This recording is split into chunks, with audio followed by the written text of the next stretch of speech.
My name is Eleanor. I'm 18 years old, and I live in Austin, Texas. My life might look ordinary from the outside, but if you dig a little deeper, you'll see it's far from perfect. I live with my dad, John, my stepmother, Elizabeth, and her daughter, Emily. My mom passed away when I was 6, and for a long time, it was just me and my dad. He remarried when I was 10, hoping to give me a complete family. But the reality of living with Elizabeth and Emily has been anything but that. In front of my dad, Elizabeth acts like the perfect mother, kind, patient, always singing my praises. Emily plays along too, calling me her pretty sister and pretending to help me with chores. But the moment Dad steps out of the house, everything changes. Elizabeth becomes demanding, treating me more like a servant than a stepdaughter. Emily, she loves to mock me, pointing out every little mistake I make and laughing at my efforts to keep up with the endless list of household chores they dump on me. If something doesn't go her way, she makes sure I'm the one to blame. Dad doesn't see any of it. He works long hours running his business, often traveling for days at a time. Elizabeth and Emily take full advantage of his absence, making my life miserable while keeping up their sweet, loving facade for him. It's exhausting. But I've learned to keep my head down and endure it. I've always hoped that someday Dad might see the truth.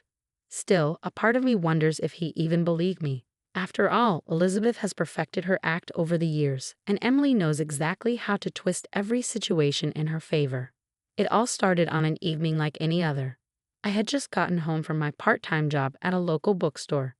The sun was setting, casting a warm orange glow over the streets of Boston, but the peacefulness outside didn't prepare me for what was waiting inside. As soon as I stepped through the front door, I could hear them, Elizabeth and Emily, laughing in the kitchen. The sound always made my stomach turn because I knew it wasn't the kind of laughter that came from love or joy. It was sharp and biting, the kind that told you they were up to something. "Eleanor," Elizabeth called out, her voice dripping with the fake sweetness she always used when she wanted something. "Come here, dear. We need to talk." I dropped my bag by the door and walked into the dining room, already bracing myself. Emily was seated at the table, scrolling through her phone, while Elizabeth stood by the counter, pouring herself a glass of wine. "Sit down," Elizabeth said, gesturing to the chair across from Emily. I sat, feeling the tension thick in the air. Elizabeth took a sip of her wine, then smiled at me, a smile that didn't reach her eyes. "We've been planning Emily's graduation party," she began, her tone carefully measured. "It's going to be the biggest event of the year. A once-in-a-lifetime celebration for her accomplishments. Isn't that right, Emily?" Emily looked up from her phone, smirking. "Yeah, it's going to be amazing. All my friends are going to be there. It's going to be unforgettable." I didn't respond, but I had a sinking feeling about where this was going. Elizabeth set her glass down and leaned forward, her hands clasped together like she was about to deliver some grand proposal. "Now, Eleanor, you know we're family, and as a family, we all contribute to each other's happiness. Emily deserves the best, don't you think?" I nodded hesitantly, unsure of what to say. "That's why we decided you should contribute $4,000 toward the party expenses," Elizabeth said, her voice light and casual, as if she had just asked me to pass the salt. I blinked, thinking I must have misheard her. $4,000. I repeated. "Yes," Elizabeth said, her smile never wavering. "You've been working hard at your job, and it's time you step up and support this family. Emily is your sister, after all." Emily let out a short laugh. "Yeah, pretty sister. You should want to do this for me." I stared at them, completely stunned. $4,000. That was more than I made in months of work. My job barely paid enough to cover my own expenses, let alone some extravagant party. "I can't afford that," I said firmly. "I'm sorry, but I can't." Elizabeth's smile disappeared in an instant. Her eyes narrowed, and her voice turned cold. "What do you mean you can't? You've been saving money, haven't you?" "I'm saving for college," I said. "I'm not giving up my future for a party." Emily slammed her phone down on the table, her face red with anger. "You're so selfish, Eleanor. You think it's all about you, don't you? We're supposed to be a family, but you act like you're not even part of it." I opened my mouth to argue, but before I could say anything, Emily grabbed her glass of water and threw it at me. The cold splash hit me square in the face, soaking my hair and shirt. "You're not family," Emily shouted, standing up and pointing at me. "You're an outsider. You don't care about us, and we don't care about you." I sat there, dripping wet, my heart pounding in my chest. Elizabeth didn't say a word to stop her. Instead, she crossed her arms and gave me a look of pure disdain. "You've really disappointed me, Eleanor," Elizabeth said. "After everything we've done for you, this is how you repay us." I stood up, my hands trembling with anger. "I'm not giving you the money," I said, my voice shaking. "And you can't force me." Elizabeth raised an eyebrow. "Oh, can't I?" she said, her tone full of menace. "We'll see about that." I left the room without another word, my clothes still damp and my mind racing. For years, I had put up with their manipulation and cruelty, but this was too much. I couldn't let them walk all over me anymore. That night, as I lay in bed, I made a decision. I would record their next conversation. If they thought they could bully me into submission, I'd make sure my dad knew the truth. The next day, when Elizabeth cornered me again, her voice sharp and demanding, I had my phone hidden in my pocket, recording every word. "You're going to give us that money, Eleanor," she hissed, "or you'll regret it. I don't care if you have to sell your stupid college fund. If you don't give us what we need, you can pack your bags and leave this house. Do you understand me?" She had no idea I was recording her threats. I didn't say a word, just nodded and walked away. For the first time in years, I felt like I had some power, and I knew exactly when to use it. 3 days later, my dad came home from his business trip. As usual, Elizabeth and Emily greeted him like they were the perfect wife and daughter, all smiles and affection. I stayed quiet, watching their act unfold, knowing I finally had the truth in my pocket. That evening, Elizabeth insisted on having a special family dinner. The table was set with her best plates, and she served Dad's favorite dish, acting like the devoted homemaker she wanted him to believe she was. Emily, dressed in her usual over-the-top fashion, kept hinting about her graduation party, dropping comments about how excited everyone would be. As we sat down to eat, Emily finally brought it up. "Dad, my graduation party is going to be amazing. Everyone's talking about it already." Dad smiled, clearly pleased. "That's great, sweetheart. I'm glad you're excited. Don't worry about anything. I'll make sure it's a celebration to remember." Hearing that, I couldn't stay silent any longer. I put down my fork and looked straight at him. "Dad, can I ask you something?" He glanced at me, a bit confused. "Of course, Eleanor. What is it?" "Why didn't you tell me you were paying for Emily's graduation party?" I asked, keeping my tone calm but deliberate. Dad frowned, setting his glass down. "What do you mean? Of course I'm covering it. Why would you even ask that?"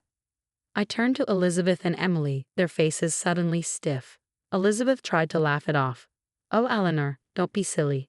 You know your dad is paying for it. We were just joking with you." "Joking?" I said, raising an eyebrow. "You demanded $4,000 from me for the party. And when I refused, Emily threw water in my face and told me I wasn't family." Elizabeth's face paled and Emily's eyes widened. "That's ridiculous," Elizabeth stammered. "She's making things up, John. You know how dramatic teenagers can be." "I'm not making anything up," I said, reaching into my pocket for my phone. "And I can prove it." Elizabeth lunged forward, trying to snatch the phone from my hands, but I pulled back just in time. "Give me that," she shouted, her mask of calm completely gone. "Elizabeth," Dad barked, standing up. "Sit down." His voice was firm, and for the first time, she looked genuinely afraid. Reluctantly, she sat back down, glaring at me as I unlocked my phone. I scrolled to the recording and pressed play. The room filled with Elizabeth's voice, cold and demanding. "You're going to give us that money, Eleanor, or you'll regret it. I don't care if you have to sell your stupid college fund. If you don't give us what we need, you can pack your bags and leave this house. Do you understand me?" Dad's face went pale as the recording continued. Every threat, every demand, every cruel word echoed through the dining room. When it ended, the silence was deafening. "Is this true?" Dad's voice was low, trembling with anger as he looked at Elizabeth and Emily. Elizabeth's hands shook as she tried to find the right words. "John, I didn't mean any of it. It was just, I was stressed and—" "Enough," Dad said, cutting her off. He turned to Emily, who looked like she was about to cry. "And you? Throwing water at Eleanor? Calling her an outsider?" Emily burst into tears. "I didn't mean it, Dad. I was just upset." Stop," Dad said sharply, his voice rising. "I gave you both a good life. I trusted you. And this is how you treat Eleanor." Elizabeth reached for his hand, but he pulled away. Please, John, she pleaded. We're family. Don't let one mistake ruin everything. Dad stood up, his chair scraping against the floor. Pack your bags, he said coldly. Both of you. I want you out of this house by tomorrow morning. Elizabeth gasped. John, you can't be serious. I am, he said. I've had enough of your selfishness and lies. You've hurt Eleanor for years while pretending to be a family. You don't deserve to stay here. Emily sobbed uncontrollably, and Elizabeth fell to her knees, begging him to reconsider. But Dad didn't budge. Go, he said firmly, and don't come back. As they cried and pleaded, I sat there, feeling a strange mix of emotions, relief, vindication, and a sense of freedom I hadn't felt in years. For once, I didn't feel powerless. For once, I felt like I mattered. A year later, life felt completely different. Without Elizabeth and Emily in the house, there was a calm I had never experienced before. Dad and I grew closer. He supported my dreams and encouraged me to focus on my studies and my part-time job. I felt free, like I was finally living for myself. One afternoon, Dad and I went shopping at a local market. The sun was shining, and I remember laughing at one of his corny jokes when I heard a voice behind us. John, please, wait. I froze. It was Elizabeth. She looked nothing like the polished, overconfident woman I remembered. Her clothes were wrinkled, her face drawn with exhaustion. She hurried toward us, her hands clasped together as if in prayer. Behind her was Emily, standing awkwardly, her head lowered. John, Elizabeth said again, her voice trembling. Please forgive us. We've lost everything. We've been evicted, and Emily's working at a coffee shop just to keep us afloat. We made mistakes, terrible mistakes, but we've learned our lesson. Please, give us another chance. Dad stood still, his expression unreadable. Emily stepped forward, her eyes glistening with tears. I'm sorry, Dad, she whispered. I was awful to Eleanor. I didn't realize how much I took for granted. Please, let us come back. We'll do better, I promise. I looked at Dad, unsure of what he would do. Part of me wanted him to forgive them, to give them the chance to redeem themselves. But another part of me, the part that remembered every insult, every manipulation, every tear I cried in silence, knew better. Dad sighed deeply and shook his head. I'm glad you've learned the value of hard work, he said, his tone measured. It's a lesson you should have learned long ago. But I can't let you back into our lives. Elizabeth's eyes widened in desperation. Please, John, we've changed. We're not the same people we were before. He shook his head again, this time with more finality. No, you had a good life. A life I worked hard to provide. And instead of appreciating it, you chose greed and selfishness. You hurt Eleanor, who did nothing but try to coexist with you. I won't allow that kind of toxicity to return to our home. Emily began to cry, but Dad didn't waver. Emily, he said gently, I'm glad you're working now. It'll teach you the value of money and effort. But this is your path now. You need to continue it without relying on us. Elizabeth dropped to her knees, grabbing his hand. Please, John, don't do this to us. We have nowhere to go. He pulled his hand away and looked at her coldly. You made your choices, Elizabeth. Now you have to live with them. Goodbye.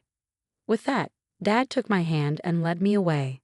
As we walked through the market, I felt a surge of emotions, relief, pride, and a deep sense of closure. For years, I had been made to feel small, unworthy, and unloved. But now, I was free, truly free. Dad turned to me and smiled. You've grown into such a strong woman, Eleanor. I'm proud of you.